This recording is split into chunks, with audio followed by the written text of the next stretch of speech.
Hello. Hello. हाँ, हाँ, देखे हैं। देखे हैं लेकिन ये इकरारनामा जो एग्रीमेंट हुआ है जो भी है वैलिड नहीं है। वैलिड नहीं है। कोर्ट में ले जाकर इसे चैलेंज करना मुश्किल होगा। फिर इसका कोई और रीजन?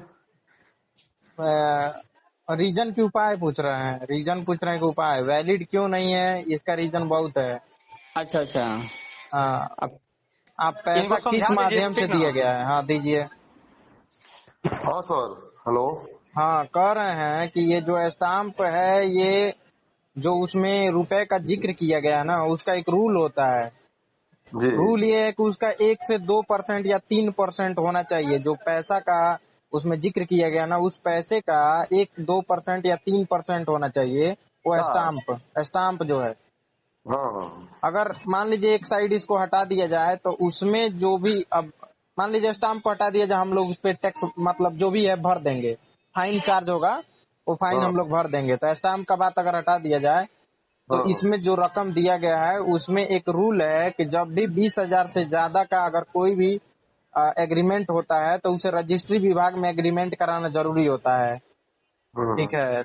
चूंकि ये अचल संपत्ति मतलब इमूवेबल प्रॉपर्टी का जिक्र हो रहा है, तो इमूवेबल प्रॉपर्टी के लिए कभी भी जब एग्रीमेंट इस प्रकार का हो तो रजिस्ट्री विभाग से होना जरूरी है, अनिवार्य है। हम्म। ठीक है। तो ये कानूनी तौर से अगर हम लोग जा इसको लेके जाएं तो इसका उतना वैल्यू नहीं है जितना अन्य एग्रीमेंट का होता है। हम्म। क्योंकि इसमें बहुत सारी कमियां हैं। पहला ये है कि स्टाम्प ड्यूटी, स्टाम्प का जो चार्ज है वो कम है, 10 रुपए है। ठीक हम्म। है। उसका अगर 7 लाख या 5 लाख का 1% निकाला जाए तो उतना का स्टाम्प होना चाहिए, तभी वो वैलिड है। हम्म। क्योंकि उतना टैक्स कट के जाएगा। अगर इसे हम लोग कोर्ट में पेश करें तो कोर्ट ये कहेगी कि आपने टैक्स चुराया है। हम्म। ठीक है। चूंकि ये लेन देन 5 लाख का नहीं, ये हो रहा है या बैनामा जितना नहीं भी, लिए हैं, बैनामा नहीं लिए हैं। मान लीजिए हम समझ कागज रहे बन हैं, गया है। आपने 5 लाख रुपए दे दिया है ना, तो स्टाम्प उस हिसाब से जो एग्रीमेंट है वो वैलिड नहीं है। कम से हम्म। कम उसका 1% का स्टाम्प होना चाहिए। अगर मान लीजिए हम इस पे हम लोग फाइन भर देंगे, स्टाम्प हटा दीजिए, लेकिन अगर 20,000 से ज्यादा का कहीं भी एग्रीमेंट होता है तो भले आप पैसा लेन देन किए हो या ना किए हो, अगर 20,000 से ज्यादा का है तो उसे रजिस्ट्री विभाग में एग्रीमेंट कराना अनिवार्य है। हम्म। और वो भी ये इमूवेबल प्रॉपर्टी का हो रहा है, इसीलिए। हाँ, हम्म। अब देखना ये है कि आपने ट्रांजैक्शन किस माध्यम से किया है। अगर हम्म। कैश से किया है तब तो दिक्कत हो जाएगा, अगर ऑनलाइन कैसे किया है लिए तब हैं? ठीक है। कैश दिए हैं लोग, हाँ हाँ। तो जैसे भी हो आप प्यार से उससे पैसा जैसे भी आप निकलवा सके निकलवा लीजिएगा तो बढ़िया रहेगा। 5 लाख तो ठीक है। निकल गया है, लेकिन 2 लाख नहीं निकल रहा है। अच्छा, 7 लाख दे दिया गया था। हम्म। तो 5 लाख रुपए जो दिया है वो किस माध्यम से दिया है? वो ऑनलाइन दे दिया है हमको। ऑनलाइन दे दिया है ना, तब ठीक है। तब ऑनलाइन दे दिया है तो ये एक प्रूफ है कि हाँ आपने पैसा जो दिया है जेन्युइन दिया था, क्योंकि तभी तो वो पैसा वापस किया है।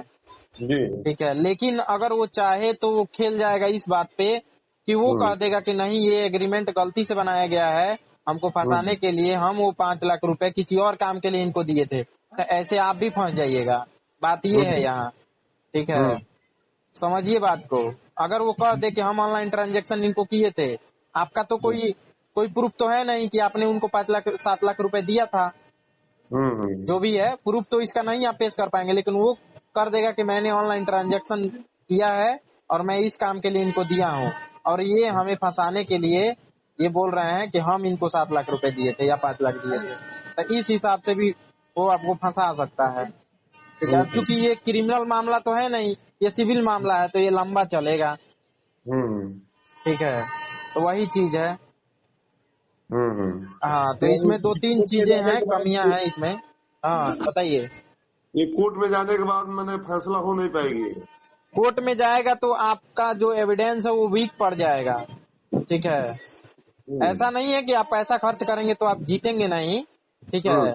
क्योंकि वो अगर उस लेवल का एडवोकेट नहीं पकड़ पाता है, आप अच्छा एडवोकेट कर पाते हैं तो आप तो जीतेंगे, ये तो ठीक है। लेकिन हम्म। चूंकि लंबा चलेगा, पैसा ज्यादा खर्च होगा, मान लीजिए 1-1.5 लाख रुपए इसमें खर्च ही हो जाए तो फायदा क्या है आपका? हम्म। हाँ, हम्म। वही चीज है। अब दस हम्म। 12 हजार में कोई एडवोकेट तो अच्छा मिलेगा नहीं आपको। हम्म। हाँ, तो वही चीज है। ठीक है। हम्म। ठीक, ओके। ठीक।